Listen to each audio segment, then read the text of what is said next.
नमस्कार साथियों, स्वागत है आपका मेरे YouTube चैनल नर्सिंग स्कूल में। तो कैसे हैं आप सभी लोग दोस्तों? उम्मीद है आप सभी लोग अच्छे ही होंगे दोस्तों। तो आज की इस वीडियो में मैं आज लेकर आई हूँ ESIC के लिए। जैसा कि आप सभी को पता है ESIC की वैकेंसी आने वाली है, तो एग्ज़ाम की प्रिपरेशन करने के लिए ESIC की ज़रूरत नहीं है इंतज़ार करने की। अभी से तैयारी शुरू कर सकते हैं दोस्तों, क्योंकि अभी से तैयारी करेंगे तभी कुछ हो सकता है आगे जाके, ठीक है ना। एकदम से एग्ज़ाम डेट आई और आप पढ़ोगे तो कोई चांस नहीं है इसमें सिलेक्शन होने के, ठीक है ना। तो सिलेक्शन के लिए पहले से मेहनत करनी पड़ती है तभी नंबर आते हैं, क्योंकि पेपर देने के लिए एक दो लोग नहीं, लाखों में जाते हैं एप्लीकेशन नंबर। और जो कैंडिडेट्स एग्ज़ाम देने आते हैं वो भी हज़ारों में आते हैं, और वो भी ऐसे उठ के नहीं आते, वो भी काफ़ी तैयारी करके आते हैं। तो आपको उन सबको कंपटीशन देना है, तो उसके लिए अभी से तैयारी करनी होगी। तो दोस्तों, ऐसे ही टेस्ट सीरीज़ लेने के लिए चैनल को सब्सक्राइब करना और मेरे साइड का बेल आइकन है वो भी प्रेस कर देना। वीडियो प्लीज़ लाइक कर देना। अब वीडियो स्टार्ट कर लेते हैं। क्वेश्चन नंबर 1 में बोला गया है all of the following are long bones except. तो ये एक्सेप्ट वाला कॉन्सेप्ट आपको मैं क्लियर कर देती हूँ। इसमें बोला गया है 4 ऑप्शन में से कोई 3 लॉन्ग बोन हैं सिवाय एक के, ठीक है। तो एक्सेप्ट का मतलब है सिवाय, ठीक है। All of the following are the long bones except, 3 bone इसमें लॉन्ग बोन्स हैं, बाकी कोई एक है जो लॉन्ग बोन नहीं है। तो करेक्ट आंसर हम देख लेते हैं। यहाँ पे आपको ऑप्शन दे रखे हैं 4, femur, humerus, tibia and scapula. तो इसका आपका राइट आंसर जो है वो स्कैपुला है, क्योंकि दोस्तों जो लॉन्ग बोन की कैटेगरी में फीमर, ह्यूमरस और टिबिया, ठीक है, ये तीनों लॉन्ग बोन्स हैं एक्सेप्ट स्कैपुला। ओके दोस्तों, नेक्स्ट आगे बढ़ जाते हैं। Question number 2, the pacemaker of the heart. आप सभी जानते हैं हार्ट का पेसमेकर किसे बोलते हैं। पेसमेकर जो कि नेचुरल इलेक्ट्रिक कंडक्टिविटी करते हैं, ठीक है। एसए नोड, ठीक है, एसए नोड इसका राइट आंसर रहेगा, ठीक है। एसए नोड, ऑप्शन में एसए नोड है, एवी नोड है, बंडल ऑफ हेज है एंड परकेंजी फाइबर है। आप देख रहे हैं जो ये 4 ऑप्शन दे रखे हैं ना, ये कंडक्टिव सिस्टम के 4 पार्ट हैं, ठीक है। ये चारों ही बहुत इम्पॉर्टेंट पार्ट है हार्ट के, जिसके बिना हार्ट पंप करना बंद कर देगा, ठीक है। लेकिन यहाँ क्वेश्चन में पूछा गया है pacemaker of the heart, जहाँ से इलेक्ट्रिकल कंडक्टिविटी और इम्पल्स है वो स्टार्ट होती है। उसका राइट आंसर है एसए नोड, ठीक है, साइनो एट्रियल नोड। और एसए नोड कहाँ प्रेजेंट होती है, क्वेश्चन में अक्सर आता है दोस्तों, क्वेश्चन में अक्सर आता है the location of SA node. तो आपको बताना है राइट एट्रियम, ठीक है, याद रखना है राइट एट्रियम।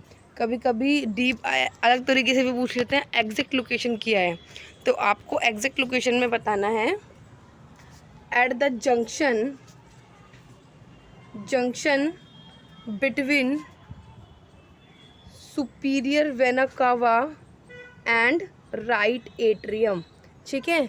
एग्जैक्ट लोकेशन है एसए नोड की the junction between superior vena cava and right atrium. Okay दोस्तों, अब अगले क्वेश्चन में आगे बढ़ जाते हैं। क्वेश्चन नंबर 3 में पूछा है the endocrine gland present in the base of the brain. Endocrine gland एक जिसका नाम पूछा गया है जो कि ब्रेन के बेस में प्रेजेंट होता है, ठीक है। तो जो ब्रेन का बेस है वो पोस्टीरियर पार्ट है, और पोस्टीरियर पार्ट में पिट्यूटरी ग्लैंड पाई जाती है। ऑप्शन देख लेते हैं, ठीक है, 4 ऑप्शन है। थायराइड ग्लैंड ये आपकी नेक में प्रेजेंट होती है, पेनक्रियाज ये आपके एब्डोमेन में प्रेजेंट होता है, पैराथायराइड ग्लैंड ये आपके सुपीरियर टू थायराइड ग्लैंड होता है, और पिट्यूटरी ग्लैंड, ठीक है दोस्तों, ये है राइट आंसर पिट्यूटरी ग्लैंड, जो कि इसकी लोकेशन है base of the brain. Okay दोस्तों, तो राइट आंसर है पिट्यूटरी ग्लैंड। अब आगे नेक्स्ट क्वेश्चन पे चढ़ते हैं। नेक्स्ट क्वेश्चन की बात कर लेते हैं। क्वेश्चन में पूछा गया है, क्वेश्चन नंबर 4 में है the plasma protein that maintain the oncotic pressure of the blood. अब वो कौन सा प्लाज्मा प्रोटीन है जो मेंटेन करता है ब्लड के ऑनकोटिक प्रेशर को, ठीक है। तो ऑप्शन 4 आपको दे रखे हैं दोस्तों, 4 ऑप्शन दे रखे हैं। Option number 1 globulin, albumin, fibrinogen, prothrombin, ठीक है। तो ये जो 4 आपको सामने ऑप्शन दिख रहे हैं, ये इसमें से 2 क्लॉटिंग फैक्टर है, ठीक है। ग्लोबुलिन, एल्ब्यूमिन, ये जो दोनों ये प्रोटीन है जो कि लीवर से सिंथेसिस होकर ब्लड में प्रेजेंट होते हैं। ओके, फिब्रिनोजन और प्रोथ्रोम्बिन ये ब्लड क्लॉटिंग फैक्टर है। ठीक है, ये फिब्रिनोजन क्लॉटिंग फैक्टर 1 और प्रोथ्रोम्बिन 2। ठीक है, तो ये ऑप्शन 4 है, इसका राइट आंसर है एल्ब्यूमिन। ठीक है, एल्ब्यूमिन इसका राइट आंसर है। एल्ब्यूमिन ब्लड में प्रेजेंट होता है और जो हमारी सेल्स की ऑनकोटिक प्रेशर है उसको मेंटेन करता है। जब हमारे ब्लड में जब हमारे ब्लड में एल्ब्यूमिन डेफिशिएंट होता है, एल्ब्यूमिन कब डेफिशिएंट होता है? लीवर डिजीज़ में। लीवर डिजीज़ कौन से? Cirrhosis of liver. Cirrhosis of liver की कंडीशन में एल्ब्यूमिन का जो लेवल है वो डिक्रीज़ हो जाता है, जिसके वजह से सेल का जो प्रेशर है, एनकोटिक प्रेशर, वो डिक्रीज़ हो जाता है। उसके डिक्रीज़ होने से पेशेंट के अंदर कंडीशन देखी जाती है एसाइटिस। ठीक है, एसाइटिस आपने जानते होंगे, एसाइटिस। ठीक है, एसाइटिस की कंडीशन हो जाती है एल्ब्यूमिन की डेफिशिएंसी में, जो कि सिरोसिस ऑफ लीवर में देखा जाता है दोस्तों। तो इसलिए एसाइटिस वाले पेशेंट को एल्ब्यूमिन दिया जाता है। ठीक है, और साथ ही साथ एसाइटिस के लिए मैनेजमेंट किया जाता है एब्डोमिनल पैरासिंथेसिस। तो आगे बढ़ जाते हैं नेक्स्ट क्वेश्चन में। उम्मीद है आपको मेरी क्वेश्चन समझ आ रहे होंगे दोस्तों। कोई डाउट हो तो आप मुझसे कमेंट बॉक्स में पूछ लेना। आगे बढ़ जाते हैं, क्वेश्चन नंबर 5 देख लेते हैं। क्वेश्चन नंबर 5 बाइल के बारे में है। बाइल इज सिंथेसिस्ड इन, बाइल कहाँ पे बनता है ये पूछा गया है। 4 ऑप्शन आपके सामने दे रखे हैं दोस्तों, liver, gall bladder, stomach, pancreas. ठीक है, लीवर में बाइल बनता है, गॉल ब्लैडर में स्टोर होता है। जब फूड स्टमक से आगे पहुंच जाता है ड्यूडेनम में, तो उसके बाद क्या होता है, गॉल ब्लैडर से सिक्रेशन, जो बाइल है स्टोर होता है, वो रिलीज़ होता है। ठीक है, पेनक्रियास का एक एक्शन होता है कॉलेगॉग एक्शन। कॉलेगॉग एक्शन से क्या होता है, जो बाइल स्टोर होता है गॉल ब्लैडर में, वो रिलीज़ होता है ड्यूडेनम में फूड को डाइजेस्ट करने के लिए। ठीक है दोस्तों, तो इसका जो राइट आंसर है, bile is synthesis in liver. तो बाइल कहाँ सिंथेसिस होता है? लीवर में, और स्टोर होता है गॉल ब्लैडर में। ठीक है, नेक्स्ट चलते हैं क्वेश्चन नंबर 6 पे। क्वेश्चन नंबर 6 की बात हो रही है। यहाँ पे ये बोला गया है, which of the following is a bleeding disorder. Which of the following is a bleeding disorder. Bleeding disorder के बारे में पूछा गया है। 4 ऑप्शन आपके सामने दे रखे हैं दोस्तों, 4 option, anaemia, leukaemia, haemophilia, leukopenia. Anaemia, when the hemoglobin level in the blood less than 10 mg per dl, it's called anemia. Okay, and leukemia is a neoplastic condition. ठीक है, ल्यूकेमिया में क्या है, ये कैंसर है, ल्यूकेमिया ब्लड कैंसर। अब haemophilia, right answer क्या है, हीमोफीलिया, ये एक ब्लीडिंग डिसऑर्डर है। ठीक है, जिसमें जो क्लॉटिंग फैक्टर्स हैं वो एब्सेंट होते हैं, और हीमोग्लोबिन की जो चेन्स होती हैं अल्फा एंड बीटा, उसमें भी डिफेक्ट देखा जाता है, तो वो हीमोफीलिया है। और leukopenia, when the WBC count less than the normal value, it's called leukopenia. Okay, तो जिसका राइट आंसर है, राइट आंसर वो है हीमोफीलिया। हीमोफीलिया एक ब्लीडिंग डिसऑर्डर है। आगे बढ़ जाते हैं, यहाँ पे ये बोला गया है क्वेश्चन नंबर 7 में, केस कंडीशन क्रिएट करी गई है। क्वेश्चन नंबर 7 में पूछा गया है, अ pregnant woman visit the hospital. एक प्रेग्नेंट वुमन है जो कि हॉस्पिटल आती है, क्या कब, जब उसका हीमोग्लोबिन लेवल लेस देन 8 ग्राम पर DL होता है। ठीक है, 8 ग्राम पर DL, जब उसका हीमोग्लोबिन इससे कम होता है, और वो भी कब, 7 डेज़ बिफोर द डिलीवरी। एक प्रेग्नेंट वुमन डिलीवरी से 7 दिन पहले हॉस्पिटल में विजिट करती है, और उसका जो हीमोग्लोबिन है 8 ग्राम पर DL से भी कम होता है। तो जो आइडियल ट्रीटमेंट उस टाइम पे जो करना चाहिए वो आपको बताना है। 4 ऑप्शन आपके सामने दिए गए हैं। कुछ option number 1, oral iron tablets, injectable iron formulations, deworming the mother and giving the blood transfusion. Option number ए से बात कर लेती हूँ। अगर हम ओरल आयरन देंगे तो वो 7 डेज़ बिफोर प्रायोरिटी नहीं है। ठीक है, क्योंकि एनीमिया में तो वैसे ट्रीटमेंट यही है, लेकिन यहाँ पे कंडीशन क्या क्रिएट करी है, कंडीशन ये क्रिएट है कि 7 डेज़ बिफोर डिलीवरी आई है। ठीक है, डिलीवरी से 7 दिन पहले आई है, तो आयरन की टैबलेट इंजेक्शन कोई कुछ काम नहीं करेंगे, ठीक है, क्योंकि फॉर्मुलेशन में भी टाइम लगेगा। 7 डेज़ के अंदर अंदर हीमोग्लोबिन बढ़ नहीं जाएगा मेडिसिन खाने से, ठीक है ना। डीवॉर्म करने की ज़रूरत नहीं है मदर को, ठीक है।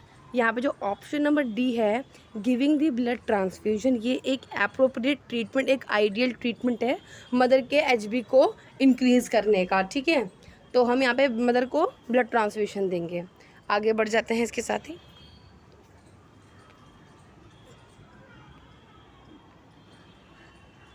यहाँ पे क्वेश्चन नंबर 8 है। क्वेश्चन नंबर 8 में बोला गया है the most common complication of a patient on insulin therapy. कोई पेशेंट है डायबिटीज़ का, उसे इंसुलिन थेरेपी चल रही है, तो इंसुलिन थेरेपी के क्या कॉम्प्लिकेशन मोस्ट कॉमनली जो कि ऑब्जर्व किए जाते हैं, मोस्ट कॉमन कॉम्प्लिकेशन क्या होंगे। यहाँ पे आपको 4 ऑप्शन दे रखे हैं।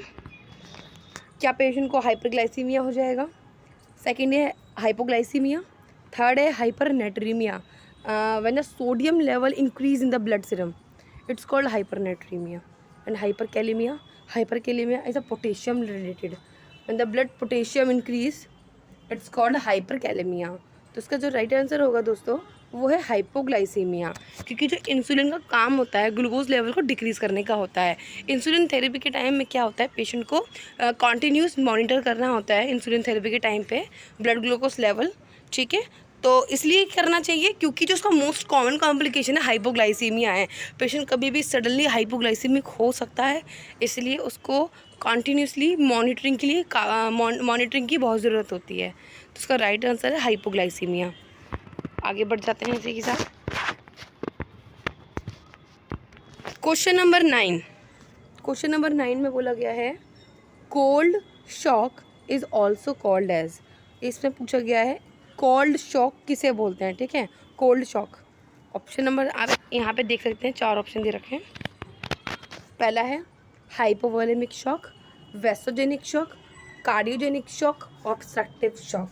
इसका राइट आंसर क्या रहेगा, हाइपोवोलेमिक शॉक, ठीक है ना। हाइपोवोलेमिक शॉक में क्या होता है, ये मोस्ट कॉमनली ऑब्जर्व किया गया है आफ्टर हैमरेज ही होता है, after haemorrhage, and second is burn, ठीक है। बर्न एंड हैमरेज की कंडीशन में हाइपोवोलेमिक शॉक को मोस्ट कॉमनली ऑब्जर्व किया जाता है, जिस कंडीशन में ब्लड लॉस होता है।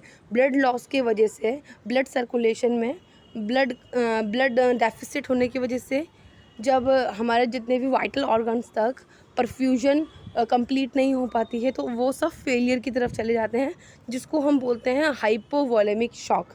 ये शॉक है जो बॉडी में क्रिएट होता है, जो वाइटल ऑर्गन्स को ब्लड जो है मिलता नहीं है टाइम से, ठीक है। तो इसे बोलते हैं हम hypovolaemic shock and also known as cold shock, okay, cold shock. तो आगे बढ़ जाते हैं इसी के साथ। Next question number 10, question number 10 में बोला गया है if the pulse rate is more than 100 per minute, ठीक है, per minute, it the condition is called. इसमें बोला गया है कि अगर जो हमारा पल्स रेट है वो 100 से अबव चले जाएगा तो उस कंडीशन को क्या बोलेंगे। यहाँ पे 4 ऑप्शन दे रखे हैं, ठीक है, ब्रेडिकार्डिया, टैकीकार्डिया, हाइपरएपनिया एंड ब्रेडिपनिया, ओके। नीचे से शुरू करते हैं।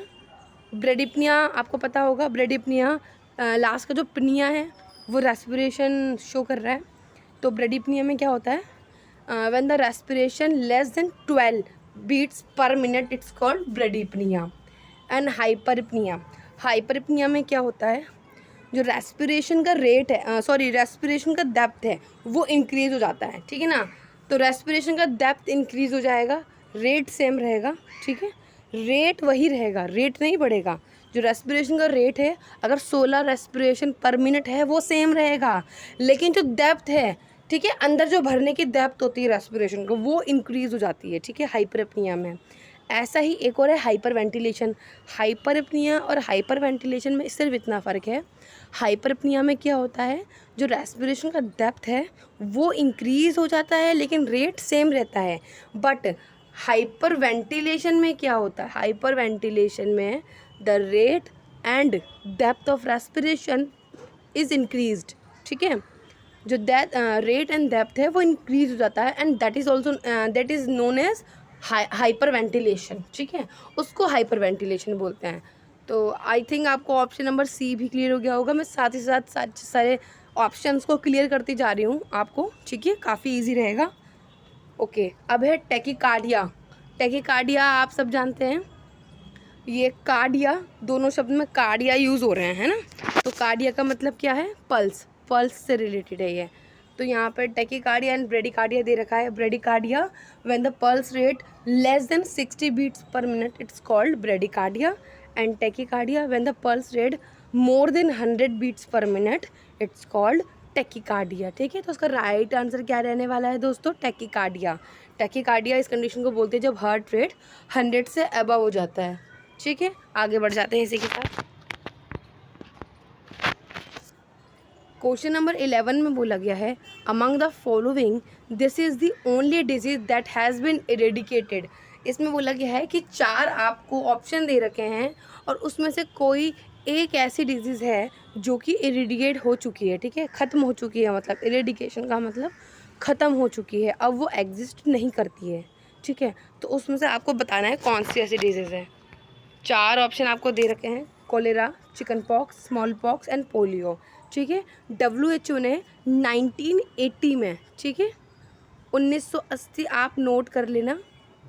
ठीक है, WHO ने 1980 में स्मॉल पॉक्स को इरेडिकेट अनाउंस कर दिया है वर्ल्ड वाइड। ठीक है, वर्ल्ड वाइड इरेडिकेटेड अनाउंस कर दिया है इन 1980। ठीक है, केस 1976 से ही बंद हो गए थे आना, लेकिन जो वर्ल्ड वाइड इरेडिकेशन है उन्होंने 1980 में ही अनाउंस किया था। ठीक है, तो इसका राइट आंसर है स्मॉल पॉक्स। आगे बढ़ जाते हैं इसी के साथ।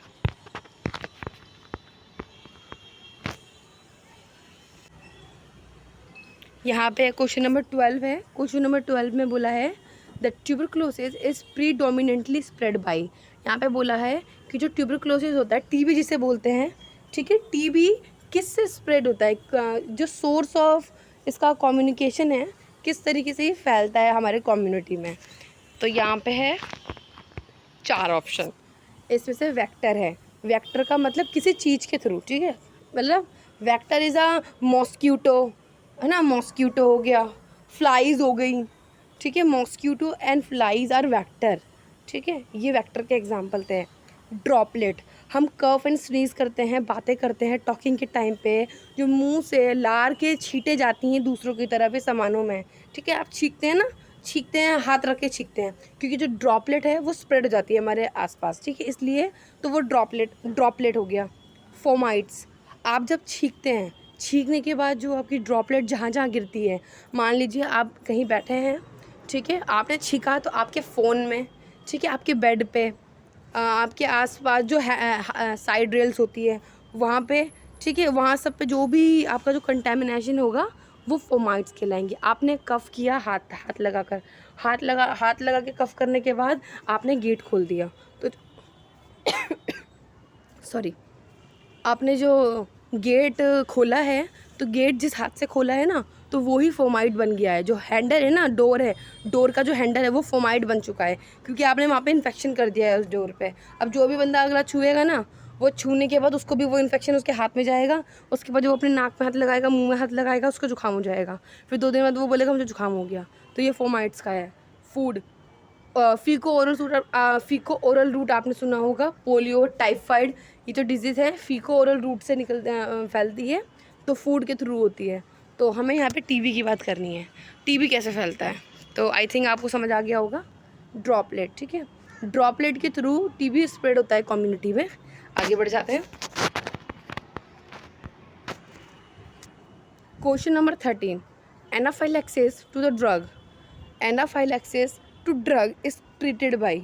ठीक है, यहाँ पे बोला गया है अगर पेशेंट को एनाफाइलैक्सिस हुआ है, ठीक है, मान लीजिए आप रास्ते में हैं, या कोई पेशेंट है रास्ते में, ठीक है, उसको छत्ते के नीचे किसी एक के काटने से एनाफाइलैक्सिस नहीं होता। ठीक है, 3 से 4 मधुमक्खियों ने, या मान लो एक ततैया ने काट लिया, ठीक है, या 2 से 3 ततैया ने एक साथ काट लिया, या हमने पीसीएम खाई या कोई एंटीबायोटिक खाई, पेनिसिलिन मान लो, ठीक है, ये सारे एग्जांपल हैं एनाफाइलैक्सिस के। इनमें से कोई भी ये या तो काटने से या मेडिसिन खाने के बाद जो बॉडी में रिएक्शन डेवलप होगी, जैसे कि severe reaching, suddenly severe reaching, body में इचिंग हो रही है, रेडनेस हो रही है, रहा नहीं जा रहा खुजली किए बिना, है ना, सांस लेने में दिक्कत हो रही है, अचानक से बुखार सा चढ़ गया शरीर में, है ना, तो ये एनाफाइलेक्सिस की रिएक्शन के ना सिम्टम्स है, साइन एंड सिम्टम्स हैं जो धीरे धीरे इंक्रीज़ होते हैं। इसमें क्या ब्रोंकोस्पाज्म भी होगा, स्वेलिंग भी होगी ब्रोंकस में, ठीक है, ट्रेकिया, ब्रोंकस, लैरिंक्स, इन सब में स्वेलिंग भी होगी। एनाफाइलेक्सिस की सीवियरिटी होती है 1, 2, 3 करके स्टेजेस में, ठीक है। तो एनाफाइलेक्सिस होने के बाद कौन सी ड्रग हम पेशेंट को देंगे, यहाँ ये पूछा गया है, ठीक है। तो oxygen administration, nebulisation, adrenaline injection and IV fluid. तो उसका राइट आंसर है दोस्तों एड्रेनलिन। एड्रेनलिन को एपिनेफ्रिन इंजेक्शन भी बोलते हैं। आपने देखा होगा आपकी इमरजेंसी कार्ड में ये इंजेक्शन होता है, ठीक है। एड्रेनलिन का जो रेशो है मैं आपको बता दूं, 1:1000, ठीक है।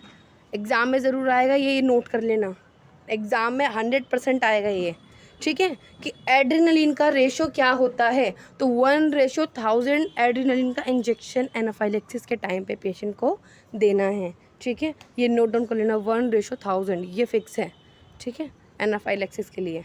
आगे बढ़ जाते हैं हम। Question number 14, oral vaccine is use to prevent. जो ओरल वैक्सीन है वो किसको प्रिवेंट करने के लिए दी जाती है। जैसे कि आपने सुना होगा पल्स पोलियो इम्यूनाइजेशन, ठीक है, OPV, oral polio vaccine, OPV.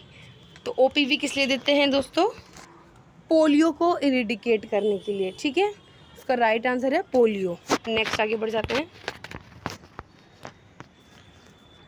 Question number 15, the substance that neutralise the bad odour are called. वो सब्सटेंस जो ऑर्डर, बदबू को न्यूट्रलाइज करती है, फिनिश करती है, ख़त्म करती है, ठीक है। तो 4 ऑप्शन आपके सामने हैं, detergent, germicides, deodorants and antiseptic. तो उसका राइट आंसर है डिओड्रेंट्स, ओके। डिटर्जेंट वॉशिंग के काम आता है, जर्मिसाइड्स जर्म्स को किल करने के लिए काम आता है, एंड एंटीसेप्टिक जो है डिसइंफेक्शन के काम आता है, ठीक है। सेप्सिस को प्रिवेंट करने के लिए काम आता है एंटीसेप्टिक, जैसे कि एंटीसेप्टिक सेवलॉन जो कि क्लीनिंग के लिए काम आता है बॉडी में, ठीक है। डिटर्जेंट काम नहीं आता बॉडी के काम में, एंटीसेप्टिक क्लीनिंग के काम आता है, ठीक है। कट लग जाता है, वुंड हो जाता है तो एंटीसेप्टिक करते हैं ताकि इन्फेक्शन को हम प्रिवेंट कर सकें, एंटीसेप्टिक, ओके। तो लेकिन राइट आंसर जो है ऑप्शन नंबर ये है सी, डिओड्रेंट। थोड़ा मिसप्लेस हो गया ए एंड बी, ठीक है। तो आप ध्यान देना, डिओड्रेंट एक ऐसा सब्सटेंस है जो कि बैड ऑर्डर को न्यूट्रलाइज करता है, ओके। आगे बढ़ जाते हैं। यहाँ पे बोला गया है क्वेश्चन नंबर 16 में, hospital dressings are best disposed by. जो हॉस्पिटल की ड्रेसिंग्स होती हैं, ठीक है, जैसे फ्रैक्चर्स की हो गई ड्रेसिंग हो गई, जो भी ड्रेसिंग आपके वूंड में लगती है उसको कहाँ डिस्पोज करते हैं, ठीक है, किस तरीके से डिस्पोज करते हैं। Option number A, B, C, D, burning, dumping, boiling and burying. तो इसका राइट आंसर है दोस्तों बरिंग, ठीक है। बरिंग के थ्रू हम जो पेशेंट के वो है ड्रेसिंग है, हॉस्पिटल ड्रेसिंग्स हैं, उसे डिस्पोज करते हैं। आगे बढ़ जाते हैं। यहाँ पे बोला गया है chicken pox is caused by, ठीक है। जो चिकन पॉक्स है वो किसके थ्रू कॉज्ड होता है दोस्तों। तो यहाँ पे जो चिकन पॉक्स है virus, bacteria, parasite and mosquito. The chicken pox is caused by virus, ठीक है। आगे बढ़ जाते हैं। DPT vaccine protect against all except का क्वेश्चन आ गया, मतलब यहाँ पूछा गया है डीपीटी वैक्सीन जो है वो प्रोटेक्ट करती है, जो 4 ऑप्शन है ना उन चारों के बारे में बात कर रहा है ये all. DPT vaccine protect against all except 1, मतलब किसी 3 वैक्सीन के अगेंस्ट ये प्रोटेक्शन देता है सिवाय एक के। तो कोई एक है जिसके लिए डीपीटी वैक्सीन प्रोटेक्शन नहीं देती है, उसको राइट आंसर बताना है DPT, diphtheria, pertussis and tetanus, ठीक है। डिप्थीरिया, पर्ट्यूसिस, टेटनस, ठीक है। तो जो पोलियो वैक्सीन है ना हमारी, तो जो पोलियो वैक्सीन है उसके एक्सेप्ट हमें ये प्रोटेक्शन नहीं देता है, तो इसका राइट आंसर है। नेक्स्ट क्वेश्चन है question number 19, the drug used to treat tuberculosis. वो कौन सी ड्रग है जो ट्यूबरक्लोसिस को ट्रीट करने के लिए यूज़ की जाती है। ऑप्शन नंबर 4 है यहाँ पे। Amoxicillin is a antibiotic, penicillin के अंडर में आती है। क्लोरमफेनिकॉल, रिफाम्पिसिन, सिप्रोफ्लॉक्सिन, ठीक है। रिफाम्पिसिन एटीटी ड्रग के अंदर में आती है, ठीक है। रिफाम्पिसिन, आइसोनियाजिड, स्ट्रेप्टोमाइसिन, इथाम्ब्यूटॉल, ठीक है। 4 ड्रग्स आती हैं। नेक्स्ट आगे बढ़ जाते हैं। Question number 20, ORS mainly contains, जो ORS है वो मेनली क्या कंटेन करता है? 4 ऑप्शन आपको दे रखे हैं, आपको बता दूं ORS की कंटेंट, ठीक है। बता दें, sorry, sodium chloride, potassium chloride, glucose anhydrous, and fourth is sodium citrate. Okay, तो ये 4 कॉम्पोजिशन होती है ORS की, ठीक है। जो इसमें मेनली कंटेन पूछा गया है, तो mainly contains sodium and glucose. Okay, sodium and glucose mainly ORS contain करता है। इन 4 ऑप्शन के बिहाफ में बता रही हूँ मैं, ठीक है ना। वैसे तो 2 और हैं, लेकिन ऑप्शन में जो पूछा गया है सोडियम एंड ग्लूकोज है। ओके, तो आगे नेक्स्ट क्वेश्चन में बढ़ जाते हैं।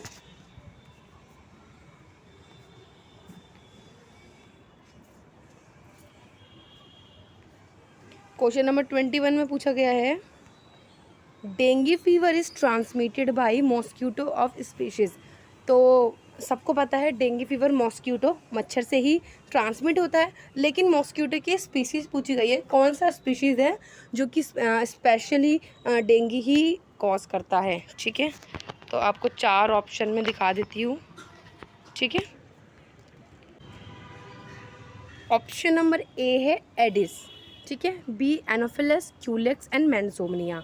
जो मेंसोमनिया है ये एक जीनस है, जो मॉस्क्यूटो का एक जीनस है, जो कि फाइलेरियसिस एंड एलिफेंथियासिस को ट्रांसमिट करता है South East Asia and Indonesia countries में, ठीक है। तो मेंसोमनिया क्या कॉज करता है? Filariasis worm and एलिफेंथियासिस।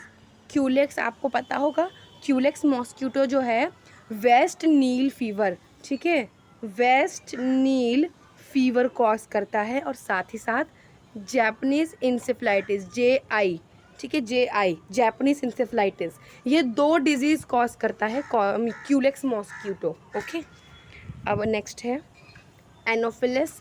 Anopheles female mosquito, आपको पता होगा मलेरिया कॉज करती है, ठीक है, आप जानते होंगे Anopheles female cause the malaria. अब नेक्स्ट है एडिस, इसका पूरा नाम है एडिस एजिप्टी, है ना, Aedes aegypti. It can cause dinghy, यह डेंगी कॉज करता है एडिस एजिप्टी। इसका राइट आंसर है ए, एडिस। आगे बढ़ जाते हैं। क्वेश्चन नंबर 23, इसमें बोला गया है Hansen disease is the other name of. Hansen disease कौन सी डिजीज़ का दूसरा नाम है? 4 ऑप्शन आपको यहाँ दे रखे हैं। राइट आंसर है लेप्रोसी, ठीक है। लेप्रोसी जिसे कुष्ठ भी बोलते हैं ना, कुष्ठ जो दिक्कतें होती हैं ना, कुष्ठ, लेप्रोसी वो है ये। लेप्रोसी को क्या बोलते हैं हम? Hansen disease. ओके, नेक्स्ट आगे बढ़ जाते हैं। Question number 23, sexually transmitted disease include all except 1। यहाँ पे 3 जो है STD डिजीज़ हैं, STD डिजीज़ हैं सिवाय एक के, ठीक है।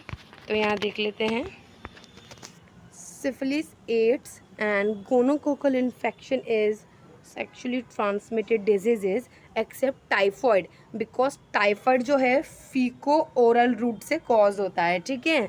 फीको ओरल रूट का कॉज होता है टाइफाइड। तो इसका जो राइट आंसर रहेगा दोस्तों, इसका राइट आंसर है टाइफॉइड। ओके, आगे बढ़ जाते हैं।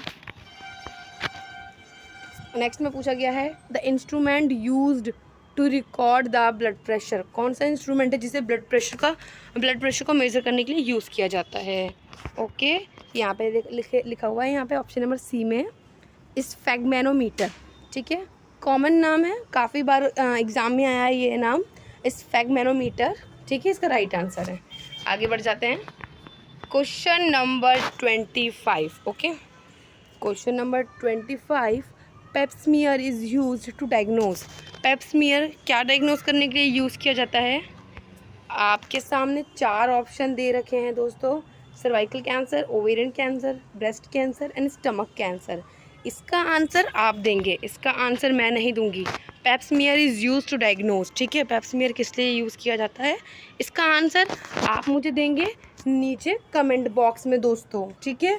और ज़रूर देना, क्योंकि वही इसका कमेंट करेगा जिसको पता होगा, जिसको नहीं पता होगा वो इसका कमेंट करेगा ही नहीं, ठीक है दोस्तों। अगर नहीं भी पता है तो पता लगाओ पेप स्मीयर किस लिए यूज़ किया जाता है। Thank you so much video को एंड तक देखने के लिए। आपसे मैं ऐसे ही नेक्स्ट वीडियो में मिलूंगी, तब तक के लिए goodbye and take care and subscribe करना मत भूलना दोस्तों, और वीडियो को लाइक भी कर देना और आगे शेयर भी कर देना।